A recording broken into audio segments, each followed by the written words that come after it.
بسم أب وولد ومنفس قدوس أهدو أملاك آمين.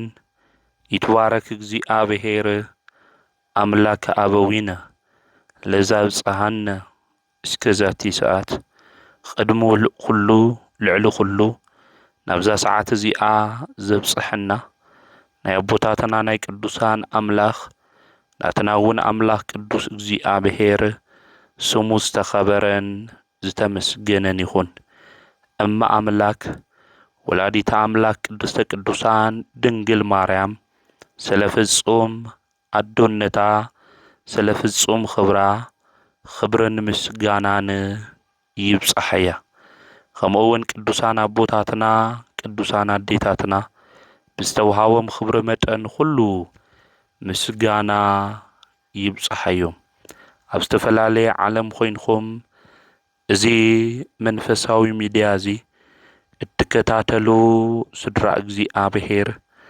أمسكال تسقيلو ፍጹም ዝኾነ ሰላሙ ብዝሃበና ብኢየሱስ ክርስቶስ ፍጹም ሰላም ከመይ ትጸንሑ ከመይ ትኾኑ ሰላም እግዚአብሔር ምስ ኩላትኩም ይኹን እንኳዕ ናብ ጾመ ጋህድ بسلام أبصحكم أبصحنا بأرثوذكساوي توحدو بيت كريستيان درار لدت خمؤون درار تمكت صوم جاهد تباهيلو إيو زصوع بيت كريستيان نادما بيت كريستيان وشتي أو هايمانوت وشتن زلنا كريستيان خلو بترفعات من قدي ምእንቲ ክንጓዓዝ ክንጾምን ክንጽልይን ከም ዝግብአና ተምህረና ትነግረና እያ። ሓደ ክርስቲያን ኣብ እምነቱ ውሽጢ ኦርቶዶክሳዊ ተዋህዶ ኮይኑ ክነብር እንተሎ ናይ ክርስቲያን ትሩፋት ዝኾኑ ጾምን ጸሎትን ክፍጽም እዩ ዝግብኦ። እዚ ጥራሕ ይኾነን ናይ ስግደት ህይወቱ እውን ክህልዎ ይግባእ። ንሕና ናይ ክርስቶስ ተኸተልቲ ብኦርቶዶክስ ተዋህዶ እምነት ድማ ንጓዓዝ ኩሉ ኣብ ነገራትና ኩሉ ንበረከትን ንሰናይ ህይወትን ኩሉ ምእንቲ ክኾነና ጾምን ጸሎትን ስግደትን ክንፍጽም ኣብ ህይወትና ውሽጢ ድማ ስንቅ ጌርና ክንሕዝ ይግብአና። እዛ ቤተ ክርስቲያን እዚኣ እውን እትእዝዘና እተምህረና እዚ እዩ። ሓደ ክርስቲያን ክጾም ይግብኦ፣ ሓደ ክርስቲያን ክጽልይ ይግብኦ፣ ሓደ ክርስቲያን ድማ ክሰግድ እዩ ዝግብኦ። ምክንያቱ ጾም ፍቓደ ስጋና ንፍቓደ ነብስና እናግዝአሉ ዝደለናዮ ነገር ድማ ካብ እግዚአብሔር እንቅበለሉ ዲያብሎስ ድማ ብዓወት እንስዕረሉ እዩ ጾም። ስለዚ ክርስቲያን ክጾም ከም ዝግብኦ ቤተ ክርስቲያን ተምህረና፣ ጸሎት እውን ክንጸልይ ይግብአና። ስለዚ ኣብ ክርስትና ህይወት ውሽጢ ክንጓዓዝ እንተለና ከም ክርስቲያን መጠን ናይ ክርስቲያን መዓዛ ዝኾነ እዞም ትሩፋት እዚኦም ክንፍጽም ክንሕዝ ድማ ይግብአና። ዝጎደሉና ነገራት ኩሎም ዝሸገሩና ነገራት ኩሎም ካብ እግዚአብሔር በረከት እንቅበል ብጾም ስለ ዝኾነ ክንጾም እዩ ዝግብአና። ቤተ ክርስቲያን ድማ መጽሐፍ ቅዱስ ኣብነት ጌራ ተምህረና እያ ትነግረና እያ። ጾም ጹሙ ትብል እንተላ ቤተ ክርስቲያን መጽሐፍ ቅዱስ ኣብነት ጌራ እያ። ጌታና መድኃኒትና ኢየሱስ ክርስቶስ ንዓና ኣብነትን ምሳልን ንክኾን ጾይሙ እዩ።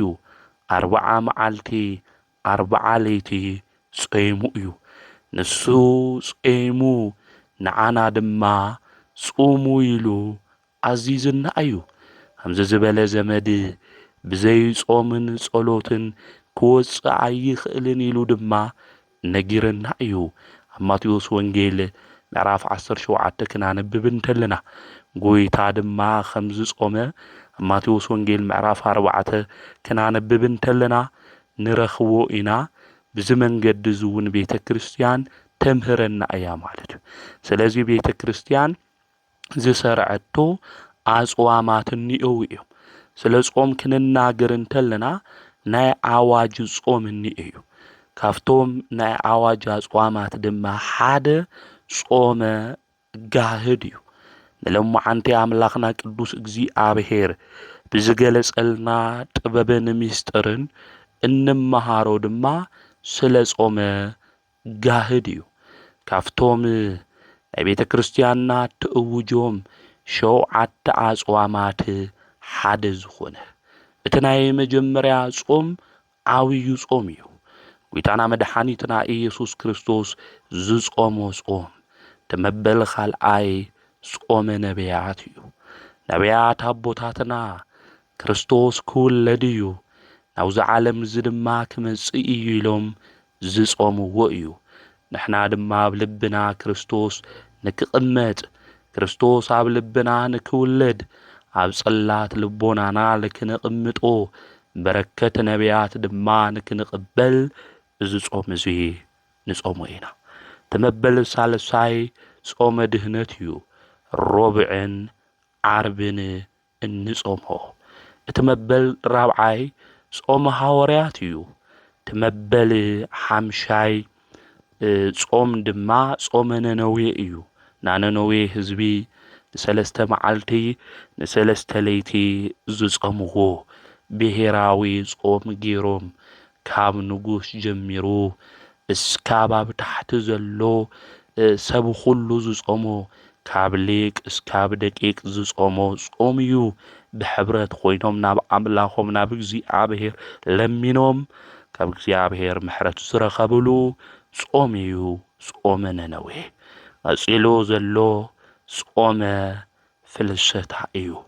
ኣቦታትና ሐዋርያት ናይ እምቤትና ናይ ቅድስተ ቅዱሳን ናይ ድንግል ማርያም ትንሳኤኣ ፍልሰታ ንክምልከቱ ንክሪኡ ዝጾምዎ ናይ በረከት ጾም እዩ። ተመበል ሸውዓይ ጾመ ጋህድ ወይ ከዓ ጾመ ጋዲልና እንጽውዖ እዩ። ጋህድ ማለት ለውጢ ምትክእ ማለት እዩ። ካሊእ ትርጉም እውን እኒአዎ። ጋህድ ክንብል እንተለና ምግላጽ ምርኣይ ማለት እዩ። እዚ ጾም እዚ ናይ ኣዋጅ ጾም እዩ። ቤተ ክርስቲያን ስርዓት ሰሪዓ ካብዚ መዓልቲ እዚ ጀሚርኩም እዚ ጾም እዚ ጽሙው ኢላ ብኣዋጅ ዝዓወጀቶ ብቀኖና ድማ ዘቐመጠቶ ጾም እዩ። እዚ ጾም እዚ ኩልና ክንጾሞ ዝግብአና ጉዳይ እዩ። እዚ ጾም እዚ መዓዝ ኢና ንጾሞ ክንብል እንተለና ድራር ልደት ከምኡ እውን ድራር ጥምቀት እዩ። ኩልሻዕ ጥሪ 10 ጾመ ጋህድ ምዃኑ ናይ ጥምቀት ጋህድ ምዃኑ ክንፈልጦ ክንርድኦ ይግብአና። ስለዚ እዚ ጾም እዚ ድሮ ወይ ከዓ ዋዜማ በዓል ልደትን በዓል ጥምቀትን ኣብ ዘሎ መዓልቲ ክንጾም ሃም ዝግብአና ቤተ ክርስቲያን ተምህረና ትነግረና እያ። ጎይታና መድኃኒትና ኢየሱስ ክርስቶስ ኣብ 30 ዓመቱ ተጠሚቁ ናይ ዕዳ ደብዳቤና ድማ ደምሲስልና ምስጢረ ሥላሴ ድማ ክጥመቕ እንተሎ ተመልኪትና ርኢና ኢና። እዚ በዓል እዚ ልክነኽብር ድማ ኣዋዜምኡ ክንጾም ሃም ዝግብአና ቤተ ክርስቲያን ትነግረና እያ። ንምንታይ ኢና ጾመ ጋህድ ንጾም ኣለና ተኢልና በዓለ ጥምቀት ረቡዕ ዓርቢ እንድሕር ውዒሉ ብምትክኡ ሰሉስን ሓሙስን ንጾም ኢና። ጾም ማለት ሓዘን እዩ ወገናተይ። ካሊእ ትርጉሙ ክንምልከት እንተለና ጎይታና መድኃኒትና ኢየሱስ ክርስቶስ እውን ደቀ መዛሙርቱ ምስኡ እናሃለው ንምንታይ እዮም ናትኻ ደቀ መዛሙርቲ ዘይጾሙ ናይ ቅዱስ ዮሃንስ ደቀ መዛሙርቱ እኮ ይጾሙ እዮም ክብልዎ እንተለው መርዓዊ ምስኦም እናሃለወ ዕርኽቱ መርዓዊ ክሓዝኑ ይግብኦም ኢሉ ጎይታ ተናጊሩ እዩ። ስለዚ ጾም ሓደ ትርጉሙ እንታይ እዩ እንድሕር ኢልና ሓዘን እዩ። እዚ ናይ ጎይታና መድሓኒትና ኢየሱስ ክርስቶስ ናይ ጥምቀት በዓል ድማ ናይ ሓጎስና በዓል እዩ። ስለዚ ያውዚ በዓል እዚ እናተሓጎስና ንዓና ክብል ጎይታ መድሓኒት ኢየሱስ ክርስቶስ መጺኡ ተወሊዱ ኣብ 30 ዓመቱ ድማ ናይ ዕዳ ደብዳቤና ደምሲስልና እዩ። ናይ ዲያብሎስ ወዲ ተባሂሉ ዝተጻሓፈ እምኒ ነይሩ እምኒ ሩካቤ ኣቦና ኣዳም ናይ ዲያብሎስ ወዱ ሄዋን እውን ናዩ ጓሉ ተባሂሉ ዝተጻሓፈ እምኒ ነይሩ። ተሓደ ኣብ ሲኦል ተሓደ ድማ ኣብ ዮርዳኖስ ባሕሪ እዩ ደብሪዎ ነይሩ። ጎይታና መድሓኒትና ኢየሱስ ክርስቶስ ድማ ተጠሚቁ ነዚ እንታይ ገይሩ ሃም ስምዒ ኣቕሊጡ ደምሲስን ወሰጠጠ መጽሓፍ ዕዳሆም ለኣዳም ወለሄዋን ኢልና እንጽልይውን ነዚ እዩ ማለት እዩ። ስለዚ አውዚ በዓል እዚ ክንሕጎስ ዝግብአና በዓል እዩ። ጎይታና መድሓኒትና ኢየሱስ ክርስቶስ ድማ ሓድነቱ ሰለስትነቱ ሚስጥረ ሥላሴ ዝተገለጸሉ ዕለት እዩ ንሱ ክጥመቕ እንተሎ አውዚ ኣብ መጽሐፍ ቅዱስ እውን ክናነብብ እንተለና ኣብ ማቴዎስ ወንጌል ምዕራፍ 3 በእደ ዮሐንስ ክጥመቕ እንተሎ ጎይታ መድሓኒት ኢየሱስ ክርስቶስ ትሕትንኡ ተመልከቱ ፈጣሪ ብፍጡር ክጥመቕ እንተሎ ኣርአያነቱ አውዚ ክንምከት እንተለና ኣብ በዓለ ጥምቀት ወገናቴ ትሕትኑ እዩና ጎይታ ንጉሰ ሰማይ ወምድር ብዝፈጠሮ ሰብ ክጥመቕ እንተሎ ስለዚ ጎይታና መድሓኒትና ኢየሱስ ክርስቶስ ክጥመቕ እንተሎ ሰማያት ተኸፊቶም እዮም። ሰማይ ተኸፊቱ ማለት መጋረጃ ነይሩ ክንገልጾ እንተለና ኣብ ገዛ ዘሎ ሁሉ ነገር ከም ዝረአይ ሁሉ ሰማይ ተኸፊቱ ክንብል እንተለና ሚስጥር ተራእዩ እዩ። ሚስጥረ ሥላሴ ሓድነቶም ሰለስትነቶም ና ሥላሴ ዝተመልከትናሉ ዕለት እዩ። በዓለ ኤጲፋንያ ኢልና እናኽብሮውን ነዚ እዩ ማለት እዩ። ስለዚ ጎይታና መድሓኒትና ኢየሱስ ክርስቶስ ዓብይ ሚስጥር ዝፈጸመሉ ዕለት እዩ። ብሓጎስ ኮይና እናዘመርና በእደ ዮሐንስ ተጠሚቁ ወረደ ወልድ እምሰማያት እናበልና እንዝምረሉ ዕለት እዩ። ተጠምቀ ኢየሱስ በእደ ዮሐንስ እናበልና ጎይታ መድሓኒት ኢየሱስ ክርስቶስ ካብ ገሊላ ናብ ዮርዳኖስ መጺኡ እናበልና እንዝምረሉ ናይ ሓጎስ በዓልና እዩ። ስለዚ ኣቦታትና ስርዓት እንታይ ገይሮም ሰሪዖም ቅዱስ ጳውሎስ እውን ከም ዝበሉ ሁሉ ብስርዓትና በአግባብ ይሁን። ቤተ ክርስቲያን ንሁሉ ስርዓት ዘለዋ እዩ። ስርዓተ ቅዳሴ እንዮ፣ ስርዓተ ስግደት እንዮ፣ ስርዓተ ጾም እንዮ፣ ሁሉ ነገር ብስርዓት እዩ። ብዘይ ስርዓት እንኸዶም ነገራት ሁሉ ካብ እግዚአብሔር በረከት ኣይንረኽቢ ማለት እዩ። ካብ እግዚአብሔር በረከት ልክንረክብ ድማ ስርዓት የድሊ። ቤተ ክርስቲያን እውን ናይ በዓላ ዝኾነ ስርዓት እንየዋ ማለት እዩ። ካብቲ ሓደ ስርዓት ተኣዩ እንድሕሪልና ናይ ኣጽዋማት ስርዓት እዩ ማለት እዩ። እዚ እውን ኣብ ፍትሐ ነገሥት አንቀጽ 15 ክናነብብ እንተለና ናይ ልደትን ናይ ጥምቀትን ዋዜማ ዝኾነ ጾመ ጋህድ ከመይልና ክንጾሞ ሓምለ ግብአና ቤተ ክርስቲያን ብስርዓት ጌራ ቅሚጣትልና እያ። ልደቱ እውን ረቡዕ ተውዒሉ ዓርብ ተውዒሉ ጎይታ ዝተወለደሉ ዕለት ስለ ዝኾነ ብሓጎስ ክናኽብሮ ሓምለ ግብአና ጾመ ጋህድ ከም ዘለዎ ቤተ ክርስቲያን ትነግረና ተረድአና እያ ማለት እዩ። እዚ ድማ ከመ እዩ ክንብል እንተለና ኣብ ፍትሐ ነገሥት አንቀጽ 15 ከምኡ እውን ኣብ ጥሪ 10 ስንክሳር ክናነብብ እንተለና ኣቦታትና ብግልጺ ኣቕሚጦምልና እዮም ማለት ሎሚ ንኣብነት 2018 ጥሪ 10 ሰንበት እዩ። በዓለ ጥምቀት ድማ ጥሪ 11 ሰውኒ እዩ ማለት እዩ። ስለዚ ጾመ ጋህድ መዓዝ እዩ እንድሕር ኢልና ሰንበት እዩ ማለት እዩ።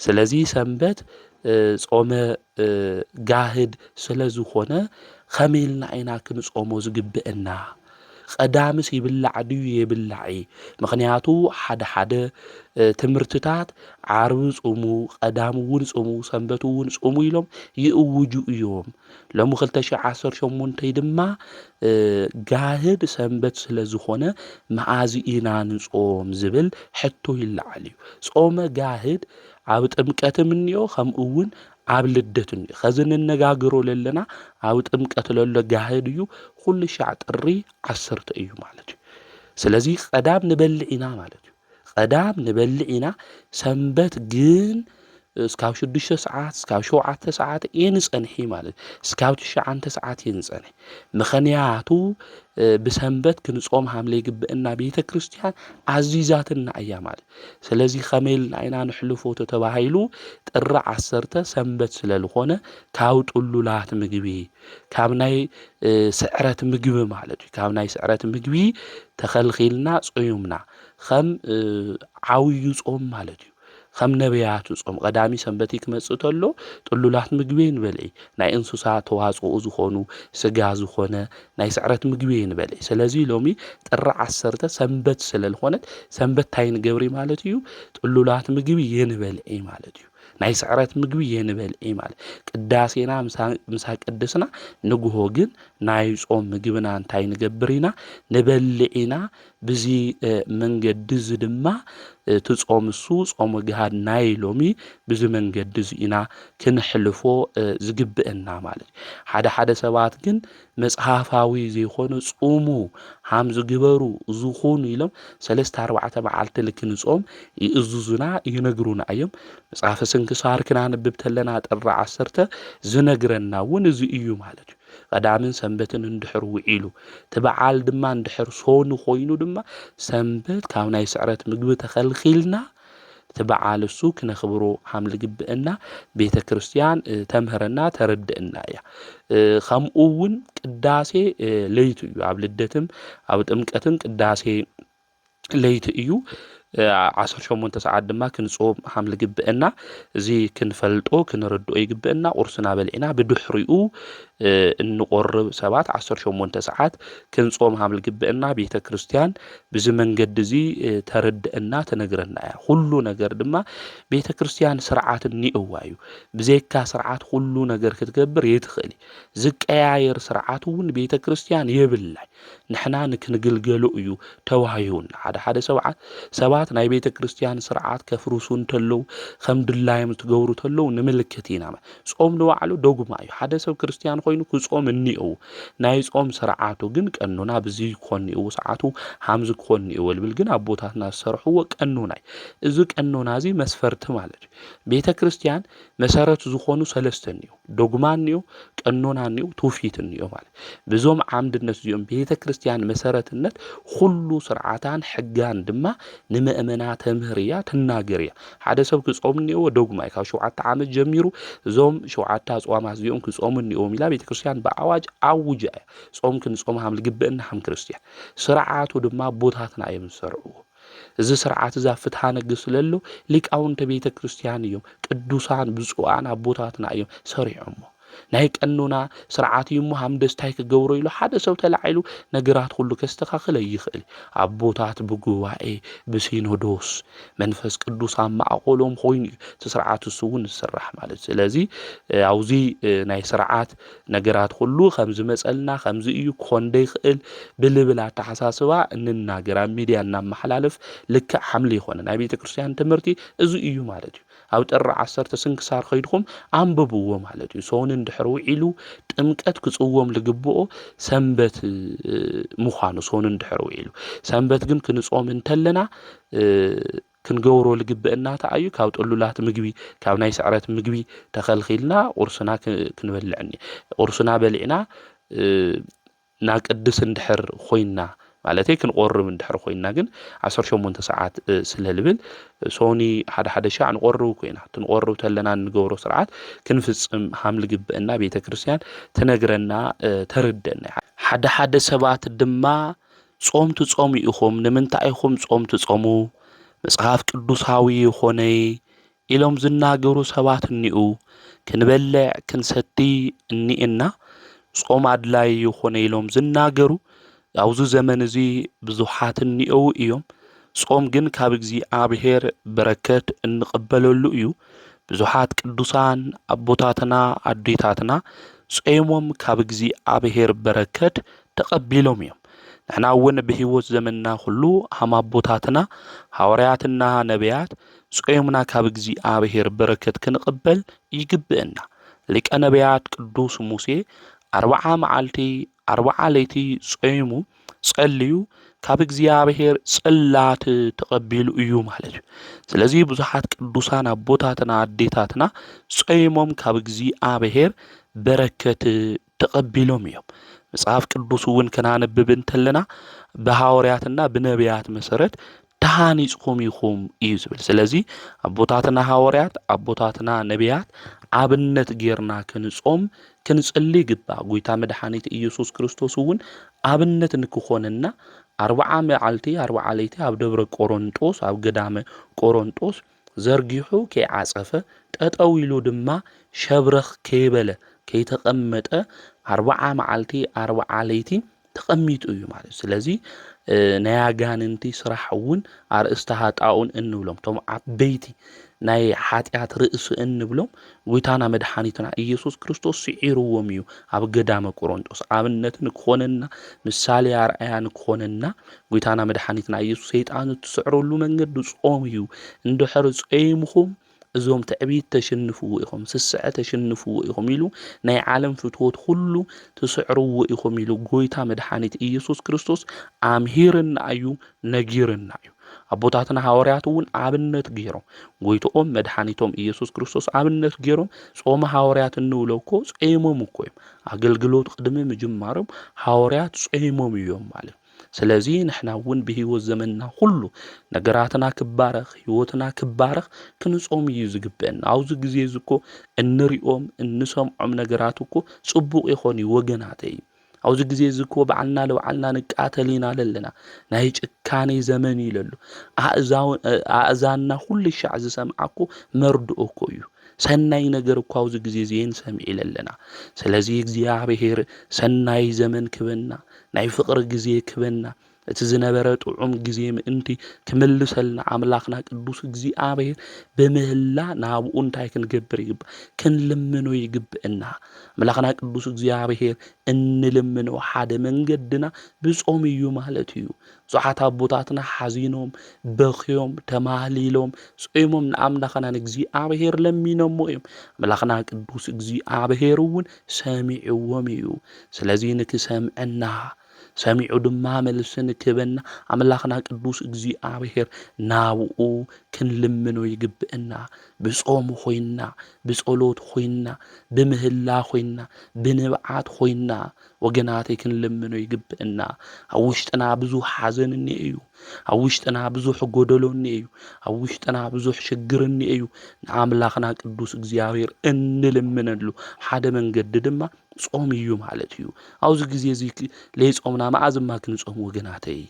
ኣብዚ ግዜ እዚ እኮ ሰናይ ዝተባሃለ ነገር ካባና ጠፊኡ በዓልና ለበዓልና ምትሕስሳብ ጠፊእና ኣብ ጭካነ ውሽጢ ኢና ኣለና። ካብ ጭካነ መንፈስ ክንወፅእ እዚ ዓለም እዚኣ እኮ ለመወዳእታ እንፈላለየላ ግዜ እኮ እኒአ ወገናት። ዘይንራኸበላ ሞት ዝበሃል ሓያል መፂኡ ዝወስደና ግዜ እኮ እኒአ እዩ። ኣብዛ ግዜ እዚኣ ሞት ቅድሚ ንዓና ምውሳድና ብፍቅሪ ኾይና እዛ ዝተዋሃበትና ግዜ ምእንቲ ክንሕልፍ ናይ ፍቅሪ ግዜ ናይ ሰላም ግዜ ኣቦ ንሱ እግዚኣብሔር እዩ ዝህብ። ምክንያቱ ዓለም ሃም ልህበና ሰላም ይኾነ ጎይታ ልህበና ቅዱስ መጽሓፍ እውን ከናነብብ እንተለና። ስለዚ ለጭንቕ ግዜ ክፉእ ዘመን እዩ ለለና ወገናት። ካብዚ ክፉእ ዘመን እዚ ልክንወፅእ ካብዚ እንሰምዖም ሕማቅ ግዜ እንሪኦ ዓይንና ጽቡቕ ይኹን ብካራ ተቐቲሉ ሃንግ ተገይሩ ተዓፊና ተወሲዳ ከምዚ ኾይኑ ህፃናት እውን ተቐቲሎም ኣብ ቢንቶ ዝርከብሉ ግዜ እኮ ኢና ኣለና። ስለዚ እዚ ግዜ እዚ ጽቡቕ ግዜ ይኾነ ሰላም ግዜ ፍቅሪ ግዜ እግዚኣብሔር ክልበና ምእንቲ ክንልምኖ ናብኡ ክንምህለል ይግብአና። ብጾም ብጸሎት ኾይና ጾም ማለት ሓዘን እዩ ኢልና ኢና ሓዚና ነቢዕና እዚ ግዜ እዚ ጾምና ጸሊና ለተወፂና እዩ ወገናተይ። ሓዚና ተወፂና እዩ ስለዚ ልብና ጨኪኑ ብኻሊእ መንገዲ ንኸድለልና ኣምላኽና ቅዱስ እግዚኣብሔር መዓቱ መቅሰፍቱ ምእንቲ ላባና ከይምልሰልና ክንጾምና ክንጽሊ ይግብአና። ከዚ ኩሉና ልብና ቆሲሉ እዩ። ከዚ ልብና ጽቡቕ ይኾነ ኢለሉ ወገናተይ ሓውና ሓፍትና ኩሉ ሞይቱ ተባሂሉ መርዱእ ኢና። ብዙሓት ሰባት እኮ ተስፋ ቆሪጾም እኮ ይሕነቕ ኣለዉ እኮ እዮም ወገናተይ። ህፃናት ገና ዕሸላት እንብሎም እኮ ይሕነቕ ኣለዉ እዮም ምንም ከይረኣዩ። ግዜ እዚ ክፉእ መንፈስ ናይ ክፉእ መንፈስ ድማ ኩልና ዓሲሉ ከቢድ ዝኾነ ግዜ ኢለሎ። ስለዚ እግዚኣብሔር ሰላሙ ፍቕሩ ሰላም ንክዕድለና ክንጾም እዩ ዝግብአና እምበይ ጾም ንምንታይ የድሊ ንምንታይ ክንጾም መከራኸሪ እውን ክንገብሮ ይግብአና። እዚ ንኣዋጅ ጾም እዩ። ካብዚ ንኣዋጅ ጾም ወፂና እኮ ናይ ግልና ጾም እውን ክንእውጅ ይግብአና። ዓመት ሙሉእ ተጾምና እውን ዝግብአና ግዜ እዩ። እዚ ግዜ እዚ ጾምና ጸሊና እውን ምሕረቱ ሰላሙ እግዚኣብሔር ኣምላክ ምእንቲ ክዕድለና መዓቱ ናባና ከይመጽእ መቅሰፍቱ ናባና ከይመጽእ። ኣብዚ ግዜ እዚ እኮ ሰብ ጦሚነ ተባሃለ ናይ ስላሴ ፍጡር ዝኾነ ሰብ እኮ ብጥሜት ዝሞተሉ ግዜ እኮ ኢና እኒአና። ዓለም ኣብ ካሊእ ቴክኖሎጂ እዩ። ኣብ ዓድና ግን ረኣይዎ ወገናት ተመዛዊሉ ካብ ገዝኡ ተሰዲዱ ብጥሜት ልሞተሉ ግዜ እዩ። እዚ ዘመን እዚ ግን ናይ ሰላም ናይ ፍቕሪ ዘመን ንክኾን እቶም ዝተመዛወሉ ናብ ገዝኦም ንክምለሱ ናይ እግዚኣብሔር ምሕረት ኣብ ኩልና ምእንቲ ክኾን ክንጾም ክንጽሊ ናብኡ ድማ ክንምለስ ዝግብአሉ ግዜ እዩ እምበይ ንምንታይ ጾም የድሊ ክንጾም የብልና ኢልና ክንጓዓዝ ይግብአና። ሓደ ሰባት እውን ስጋ ከምኡ እውን ጠስሚ ንምንታይ ኢኹም ትብሉ ኢሎም ዝናገሩ ሰባት እንዮ። መጽሓፍ ቅዱስ ክናንብብ እንተለና እግዚኣብሔር ከም ልበይ ኢሉ ዝጸውዖ ልበ ኣምላክ ዳዊት ኣብዚ ኣብ መዝሙር 109 ክናንብብ እንተለና ልበ ኣምላክ ዳዊት ከምዚ እዩ ዝብል ኣብ ቁጽሪ 24 ካብቲ ዝሓለፈ ጽላሎት ሃለቅኩ ከም ኣንበጣ ረገፍኩ ኣብራኸይ ብጾም ደኸማ። ኣብራኹ ብምንታይ ደኺመን ብጾም ደኸማ ስጋይ እውን ቅብኣት ብምስኣን ዓበረ እዩ። ጾም ማለት ድማ ፍቃደ ስጋና ንፍቃደ ነብስና ምግዛእ ማለት እዩ። ክንደክም እዩ ዝግብአን። ካብ ጥሉላት ምግቢ ካብ ናይ ስዕረት ምግቢ ክንኽልኸል ይግባእ። ካብኡ ሓሊፉ ድማ ሰውነትና እንታይ ክኾን ይግባእ ንነብስና ክትግዛእ ሰናይ ተግባር እትገብረሉ ካብ ሓጎስ ካብቶም ካልኦት ተድላ እንብሎም ነገራት ኩሉ ወፂና ናብ ኣምላኽና ብሓዘን ኮይና እንምለሰሉ ግዜ እዩ ማለት። ስለዚ ልበ ኣምላክ ዳዊት ስጋይ ቅብኣት ብምስኣን እንታይ ኮይኑ ዓበረ ኢሉ እዩ ዝናገር ማለት እዩ። ከምኡ እውን ኣብ ባቢሎን ዝነበሩ ሰለስተ ደቂቅ ኢልና እንጽውዖም ብፍላይ ኣብኡ እናሃለዉ ኣብ ትንቢተ ዳንኤል ምዕራፍ 1 ቁጽሪ 12 እውን ክናነብብ እንተለና ጥረ ምረሃበና ኣብ ቤተ መንግስቲ ምግቢ እውን የንበል ኢሎም ተናጊሮም ጥረ ምረ እውን በሊዖም ናይ ጾም ህይወት ሃምነበሮም ኣብ ብሉይ ኪዳን ዝነበሩ ሰለስቱ ደቂቅ ንምልከት ኢና። ነቢዩ ዳንኤል እውን ኣብዚ ኣብ ትንቢተ ዳንኤል ምዕራፍ 10 ካብ ቁጽሪ 1 ጀሚርና ክናነብብ እንተለና ከምዚ እዩ ዝብለና በቲ ግዜቲ ኣነ ዳንኤል 3 ሰሙን ሙሉእ ሓዚነ ነበርኩ። ብጾም ኮይኑ ሓዚኑ እዩ ነይሩ ዳንኤል ማለት። እተን 3 ሰሙን ክሳብ ዝውዳእ ጥዑም መብልዕ ኣይበልዓኹን ስጋን ወይንን ኣብ ኣፈ ኣይኣተውን ዘይቲ እውን ኣይተቐባእኹን እዩ ዝብል።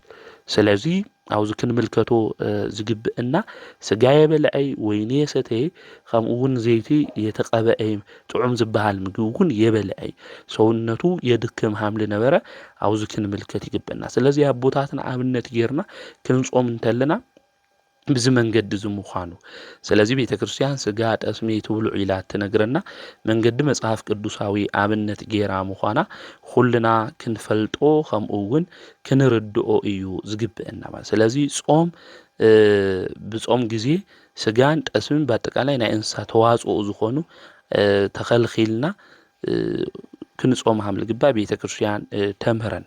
ከምኡ እውን ጾም ኣብዚ ዘመን እዚ ናይ ኣጋንንቲ መንፈስ ሓይልና ብናብዓልና ሓይሊ ብእግዚኣብሔር መንገዲ ምኻድ እምቢ ዝበለና ብዙሓት ኢና። ስለዚ ዝናይ ኣጋንንቲ መንፈስ ካባና ክወፅእ ዞም ርኩሳት መናፍስቲ ካባና ዝወፅሉ ርኩሳት መናፍስቲ እውን ንዋገአሉ መሳርሒና እንታይ እዩ ተባሂሉ ጾምና ጸሎት ምዃኑ ክንፈልጥ ክንርዳእ ይግብአን። ከምኡ እውን ናይ ኣምልኾ መንገዲ እዩ ጾም አውዛው ግብረ ሐዋርያት ምዕራፍ 13 ክናንብብ እንተለና ሐቀኛ አምልኾ ካብ ጾም ርሒቕካ አምልኾ ይኾና ቦታትና እውን አፍታ ናይ መጀመርያ ቤተክርስቲያን ልነበሩ ይጾሙ ሃም ልነበሩ ቅዱስ መጽሓፍ ይነግረና የርድአና እዩ ልበ አምላክ ዳዊት እውን አንሰ ተሰየምኩ ንጉሰ በላዒ ለሆሙ ኢሉ አነ ግን ኣብ ልዕሊኦም ንጉስ ኮይነ ተሾምኩ ኢሉ ልበ አምላክ ዳዊት ክዝምር ተሎ ንምልከትና ንሕና እውን ኣብ ልዕሊ ናይ ስምዒት ሕዋስና ኣብ ልዕሊ ንብላዕ ንስተይ ልብል ናይ ስጋና ፍቃድ ኣብ ዘመን እዚ እኮ ስጋና ገዚእና ብስጋዋ አተሓሳስባ ትምኒትና ድሌትና ኸድና መንፈሳዊ ነገርና ልገደፍና ብዙሓት እኒና ስጋና ኣብ ልዕሊና ሰልጢኑ ሓይሉ መንፈሳዊ ተግባር እምቢ ምስራሕ ልበለና ብዙሓት ኢና ለለና ኣብ ልዕሊ ናይ ስምዒት ሕዋስና ተሾይምና ነገስታት ልክንበሃል እንድሕር ደሊና ኮይና ግን ክንጾምና ክንጸሊ ይግብአና ኣብዚ ግዜ እዚ ኣነስ ኣብ ልዕሊኦም ንጉስ ኮይነ ተሾይመ ኢልና ክንናገር ንኽእል ኢና ማለት እዩ ስለዚ ጾም ብዚ መንገዲ እዚ ተረዲእና ብዚ መንገዲ እዚ ፈሊጥና ካብቶም ናይ ኣዋጅ ኣጽዋማት ዝኾኑ ድማ ሓደ ጾመ ገሃድ እዩ ጾመ ገሃድ ድማ ኣብ ጥምቀት ከምኡ እውን ኣብና ልደት ከም ዘሎ ከዚ ግን ኣብ ጥምቀት ኢና ንነጋገር ለለና ጥሪ 10 ኩሉ ሻዕ ጾም እዩ ማለት እዩ ዝጾም እዚ ግን ኣብ ቀዳሚ ኣብ ሰንበቲ ልውዕል እንድሕር ኮይኑ ስርዓት እኒአዎ እስካብ 9 ሰዓት እስካብ 11 ወይ እስካብ ምሸት የንጾሚ ካብ ጥሉላት ምግቢ ካብ ናይ ስዕረት ምግቢ ኢና ንኽልኸል ሎሚ 2018 ድማ ጾመ ገሃድ ሰንበት እዩ ቅዳሴና ምስ ቀድስና ንጉሆ ንበልዕ ኢና ምግቢ ምሳሕና እውን ንበልዕ ቀዳም ግን ጾም ይኾነ ንበልዕ ኢና ናይ ስዕረት ምግቢ ንበልዕ ኢና ማለትና ናይቲ በዓል አከባብራ ስርዓቱ ዙ ምዃኑ ቤተ ክርስቲያን ብዚ መንገዲ እዚ ተረድአና እያ ተነግረና እያ ሰንበት ካፍቶም ናይ ስዕረት ምግቢ ተኸልኺልና ምግቢ ግን ነልዕ ቀዳም ግን ኣይጽወም ሓደ ሓደ ይጽወም ይሉሉ ኒኦውማ ሃመ እዩ ልብል ሕቶ ስለልተለዓለ እዩ ጥሪ 10 ታቦታት ካብ መንበረ ክብሮም ተላዒሎም ናብ ባሕረ ጥምቀት እዮም ዝወፁ እዚ መዓዝ እዩ ተጀሚሩ ታቦታት ካብ መንበረ ክብሮም መዓዝ እዮም ዝወፁ ከምኡ እውን ታቦት ተሸኪምና ንምንታይ ኢና ንወፅእ ልብል እዩ ታቦት ህጉ ድማ ብዝወፁ ኣይምለሲ ንምንታይ እዩ ልብል ሕቶታት ይለዓል እዩ ንምንታይ እዮም ኸ እቶም ታቦታት ኣብኡ ዝሓድሩ ዝብል ሕቶ ይለዓል እዩ ጥሪ 10 ናይ ከተራ በዓል ስለ ዝኾነ እዚ በዓል እዚ ብሃፄ ገብረ መስቀል ብፁዕ ቅዱስ አቡነ ሰላማ ሃም ዝተጀመረ እውን መጻሕፍትና ይነግሩና ናይ ቤተ ክርስቲያን ታሪክ እውን ክነነብብ እንተለና ቅዱሳት መጻሕፍቲ ዝነግሩና እዮም ናብ ሩባታት ምውራድ ከምንታይ እዩ ኣድልዩ ስርዓቱ ታዩ መጽሐፍ ቅዱሳዊ ድዩ ዝብል እዚ ብኻሊእ ቪድዮ ንውሕ ልበለ ስለ ዝኾነ ጥሪ 10 እውን ናይ በዓሉ ዝኾነ ታሪክ ትምህርቲ ስርዓት ስለለለዎ እሱ ኣብ ዝቅጽል ቪድዮ ክንምልከቶ ኢና አምላኽና ቅዱስ እግዚአብሔር እስካብኡ ብሰላም ብጤና የጽንሐና እዚ ቪድዮ ዝግን ናብ ኩሉ ምእንቲ ክበጽሕ ብዙሓት ሕዋትናና ሓትና ድማ ዝሓቱ ስለ ዘለው ሼር ነገበርና ነብጽሐሎም ቪድዮታት ትምህርትታት ድማ ላይክ እናገበርና ምእንቲ እቲ ዩቲዩብ ንከውጽኦ ማለት እዩ ከዚ ብዙሕ ቪድዮታት እውን ስለለይራኣይ ለሎ ብደንቢ ንክረአይ ናብ ኩሉ ምእንቲ ክበጽሕ ምኽንያቱ ዝጠፍእ ዘሎ ከሰንበት ጾም ዘይመሰሎ ብዙሕ ሰብ ይለሎ ከምኡ እውን ቀዳም ይብላዕዲ የብላዕ እናበለ ዝከራኸር እውን ብዙሕ ሰብ ስለለሎ ናይ ቤተ ክርስቲያን ትምህርቲ ስርዓታ እንታይ ሃም ልመስል ናብ ኩሉ ንክበጽሕ ሓደ ነብሲ ክልተ ነብሲ እንድሕረድሂና እውን ንዓና በረከት ስለ ዝኾነ ሼር እናገበርና ናብ ኩሉ ልክነብጽሖ ንኣምላኽና ንእግዚአብሔር ቅዱስ ፍቃድ ይኹነልና ዓድና ኩሉ ሰላም ይግበረልና ካብ ንሰምዖም ነገራት ኩሉ ኣምላኽና ቅዱስ እግዚአብሔር ይኣኽለኩም ኢሉ ናይ ሰላም ናይ ፍቅሪ ዘመንና ጊዜ ጎይታና መድኃኒትና ኢየሱስ ክርስቶስ ይዓድለና በዓለ ጥምቀቱ ብፍስሐ በሓጎስ ታቦታትና ሰኒና ታቦታትና ናብ መንበሮም ክብሮም መሊስና ብሰላም ብፍቅሪ ትበዓል ክነኽብሮ ናቱ ቅዱስ ፍቃድ ይኹነልና ዘምህረና ዝገሰጸና ናይ ኣቦታትና አምላክ ቅዱስ እግዚአብሔር ስሙ ዝተኸበረን ዝተመስገነን ይኹን ወስብሐት ለእግዚአብሔር ወወላዲቱ ድንግል ወለመስቀሉ ክቡር